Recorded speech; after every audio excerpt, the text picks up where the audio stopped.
ఇట్లా యాలుక పొడి 2 పూట్ల 1.5 గ్రాము 1.5 గ్రాము చొప్పున 12 వారాల పాటు వాడటం వల్ల బీపీ నియంత్రణలోకి బాగా వస్తున్నది అని పరిశోధన చేసి నిరూపించిన వారు 2009 సంవత్సరంలో R&T మెడికల్ కాలేజ్ రాజస్థాన్. మరి ఈ ఇండియాలోనే మనకి పరిశోధన జరిగిందనమాట యాలకుల పొడి మీద. బీపీని కంట్రోల్ చేయడానికి యాలక పొడి బాగా పనికొస్తుందని.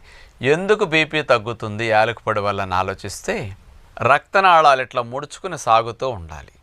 సాగటం ఎంత బాగా ఉంటే బీపీ అంత హెల్దీగా నార్మల్గా ఉంటుంది. ముడుచుకునే గుణం ఎక్కువ ఉన్నా, గట్టిపడే గుణం ఎక్కువ ఉన్న రక్తనాళాల్లో బ్లడ్ ప్రెషర్ పెరుగుతుంది. ఎందుకంటే ఇరుకు మార్గం అవుతుంది ముడుచుకుంటే. ఇరుకు మార్గం గుండా రక్తాన్ని పంపు చేయాలంటే గుండె మరింత ఫోర్స్ అప్లై చేసి పంపు చేయాలి.